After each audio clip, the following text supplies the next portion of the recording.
ये है talks news network और आप देख रहे हैं पॉलिटॉक्स, राजनीति का कच्चा चिट्ठा।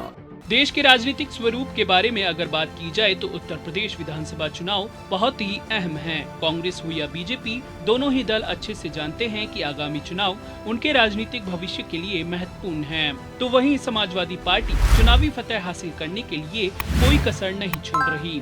अखिलेश यादव ये अच्छे से जानते हैं कि अगर छोटे दल जो अपने क्षेत्रों में मजबूत हैं, उनके साथ पार्टी गठबंधन कर सत्ता में वापसी कर सकती है, लेकिन ये राह इतनी भी आसान नहीं है। वहीं सपा के साथ हाथ मिलाने के बाद सुभाषपा हर हाल में अखिलेश यादव को प्रदेश का मुख्यमंत्री बनाने की बात कह रही है।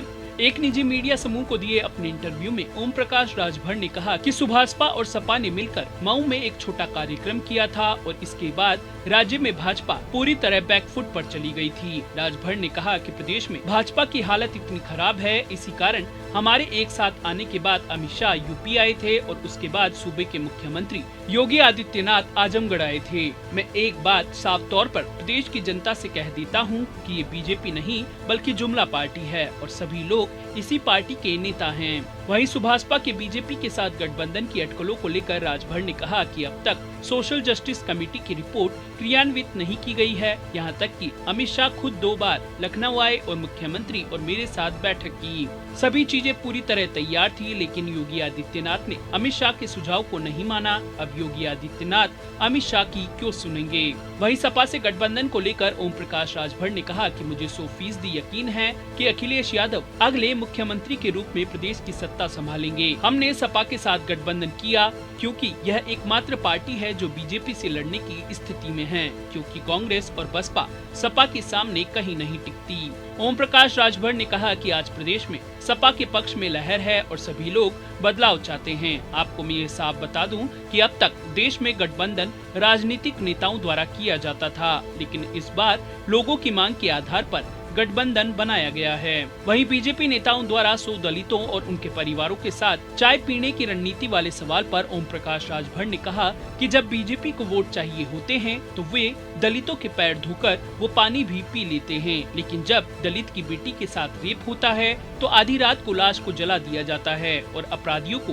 बीजेपी से बचा लिया जाता है। बीजेपी की हरकतें गले में माला, विचारों पर ताला जैसी है। राजभर ने आगे कहा कि बीजेपी के साथ रहने पर कोई भी अपराधी नहीं है, चाहे वह कुछ भी करे।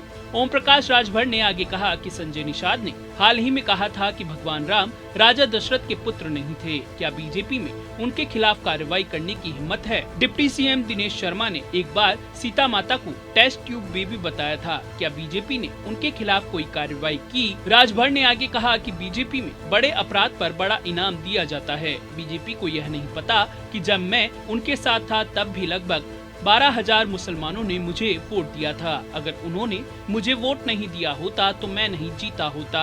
वहीं सपा और सुभाषपा के गठबंधन पर राजभर ने अलग ही दावा पेश किया। राजभर ने कहा कि आगामी चुनाव के लिए हमारी पार्टी ने ऐसा दांव लगाया है कि बीजेपी को भी पता नहीं चलेगा और सब सही हो जाएगा। हमने उत्तर प्रदेश की राजनीति को पूरी तरह से बदल दिया है। एग्जिट पोल का जिक्र करते हुए राजभर ने कहा कि एक न्यूज चैनल है जो बीजेपी को 270 सीटें दे रहा था जब हमारे गठबंधन की घोषणा होनी बाकी थी। गठबंधन फाइनल होने के बाद उसी चैनल ने बीजेपी को 230 सीटें देना शुरू किया। हमारे गठबंधन की औपचारिक घोषणा के बाद उस चैनल ने बीजेपी को सिर्फ 212 सीटें दी। ऐसे में यह साफ हो चला है कि प्रदेश की सत्ता से बीजेपी की विदाई तय है। पॉलिटॉक्स ब्यूरो, उत्तर प्रदेश। ये है टॉक्स न्यूज नेटवर्क और आप देख रहे हैं पॉलिटॉक्स, राजनीति का कच्चा चिट्ठा।